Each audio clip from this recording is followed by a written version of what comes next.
सूरः वन्दे देवमुमापतिं सुरगुरुं वन्दे जगत्कारणं वन्दे पन्नगभूषणं मृगधरं वन्दे पशूनां पतिं वन्दे सूर्यशशाङ्कनिलयनं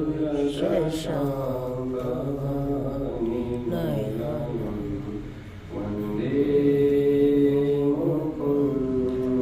मुकुन्दप्रियं वन्दे भक्तजनाश्रयं च वरदं वन्दे शिवं शङ्करं वन्दे शिवं शङ्करम्। आश्रम के अधिष्ठाता देवता श्री रामेश्वर महादेव भगवान के चरणों में कोटि कोटि नमस्कार। ब्रह्म विद्यापीठ कैलाश आश्रम के एकादश पीठाधीश्वर आचार्य महामंडलेश्वर श्रोत्रिय ब्रह्मनिष्ठ बड़े महाराज जी के चरणों में कोटि कोटि नमस्कार। इस सभा में उपस्थित कैलाश आश्रम के कोषाध्यक्ष ज्ञानवृद्ध वयोवृद्ध महाराज जी के चरणों में कोटि कोटि नमस्कार। काशी से उपस्थित आए हुए महाराज जी के चरणों में कोटि कोटि नमस्कार। हमारे विद्या गुरु तथा पद प्रदर्शक आचार्य जी महाराज जी के चरणों में कोटि कोटि नमस्कार। सभा संचालक विद्वत वरिष्ठ स्वामी जी के चरणों में कोटि कोटि नमस्कार। सभी विद्वत संत महात्माओं के चरणों में कोटि कोटि नमस्कार। स्वामी जी पूछ रहे कोई बोल लेंगे तो पर्ची नाम बता दो। और सभी भक्तों को नमो नारायण नारायण स्मरण। उपनिषद अध्ययन क्रम में सर्वप्रथम ईशावास्य उपनिषद पढ़ा जाता है और उसी का पहला मंत्र है ईशावास्यमिदं सर्वं यत्किंचित् जगत्यां जगत् तेन त्यक्तेन भुञ्जीथा मा गृधः कस्यचित् धनम्। तो सबसे पहले इसमें ईशा शब्द का प्रयोग किया गया है। ईशा का अर्थ देते हैं इष्के इति ईट तेन इति ईशा। तो ईश ऐश्वर्य इस धातु से हम यदि कर्ता अर्थ में कोई प्रत्यय करते हैं तो ईट शब्द बनता है, ईश बनेगा। उस शकार को मूर्धन्य शकार हो जाएगा। वृष्ट वृष्ट श्री जमृजय राज भाज शशांक और फिर जलामिशम के सिद्धा भावसानी सिद्धा इष्टे शासन करता उसका नाम है ईश्वर। तो यहाँ पर प्रश्न करते हैं कि कर्ता अर्थ में जो पिप किया है ईश ऐश्वर्य धातु से, तो ईश्वर जो परमात्मा है वो तो कर्ता हो गया। कर्ता हो गया तो वो विकारी हो गया, लेकिन परमात्मा तो अविक्रिय है, तो ये तो विरुद्ध बात हो गई। तो फिर वहां उत्तर देते हैं कि माया उपाधि विशिष्ट होकर के वह परमात्मा शासनकर्ता भी बन सकता है।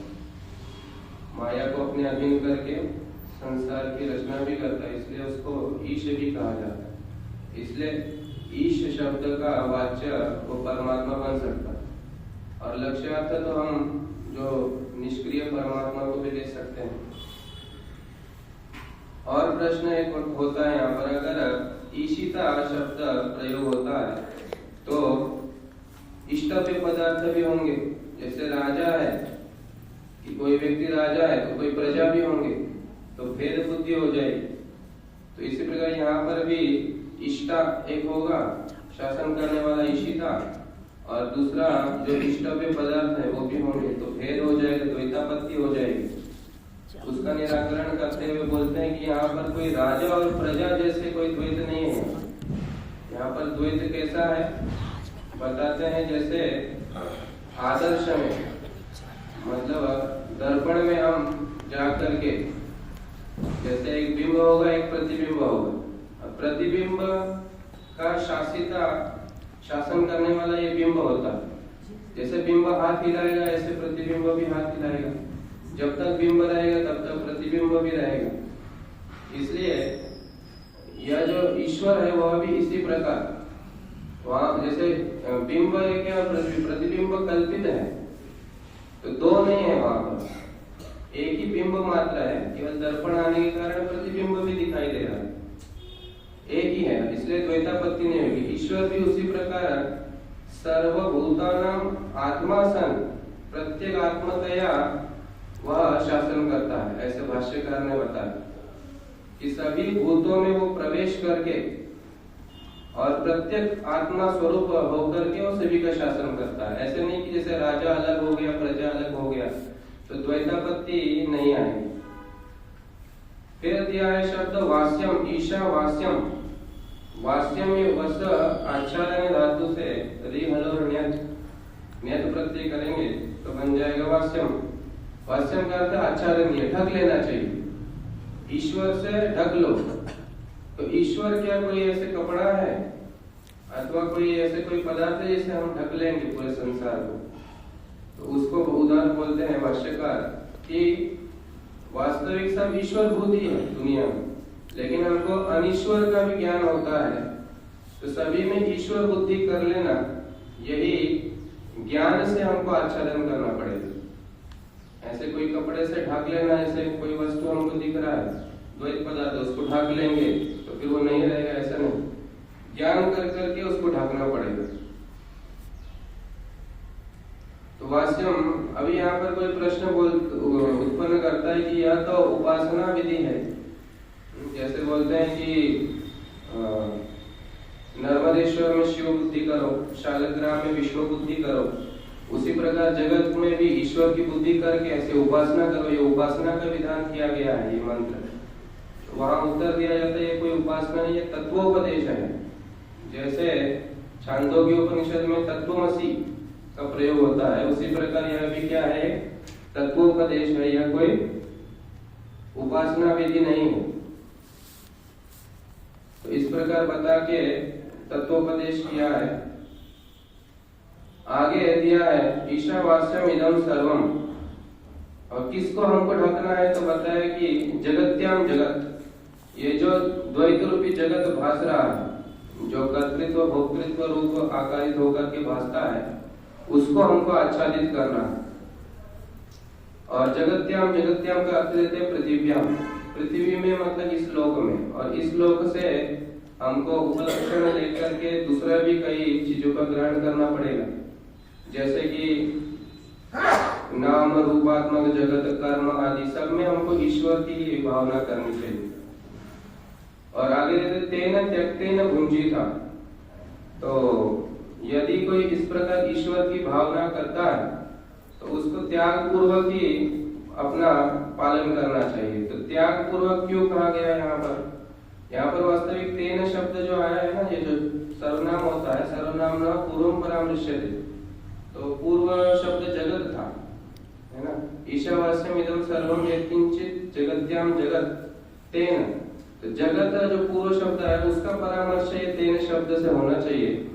लेकिन यहाँ पर भाष्यकार बोलते हैं यहाँ पर त्यक्तेन का अर्थ त्यागे न लेना, क्योंकि यहाँ का प्रत्यय भाव में करना पड़ेगा, त्याग अर्थ लेना पड़ेगा। और त्याग क्या करेंगे तो बताते हैं कि ऐषणा त्रय त्याग, जो पुत्रेषणा, वित्तेषणा और लोकेषणा, इनका त्याग करके ही हमको भुंजिता, भुंजिता यहाँ पर पालयिता अर्थ लेना है, क्योंकि यहाँ बताया है कि भुज धातु जो है, भुजो अनवने धातु है, भुज पालना अभिवार योग, पालन करना अर्थ में और भोज भक्षण करना अर्थ में, ये दो अर्थ में प्रयोग होता है। लेकिन नीचे एक सूत्र आता है भुजो अनवने, वह सूत्र बताता है कि इसका अर्थ जब आत्मनेपद होगा आत्मनेपद में भुज धातु का अर्थ होता है भोजन करना, भक्षण करना अर्थ में, लेकिन यहाँ पर जो भुंजिथा शब्द है छांदस प्रयोग करके यहाँ पर पालयिथा अर्थ लिया गया।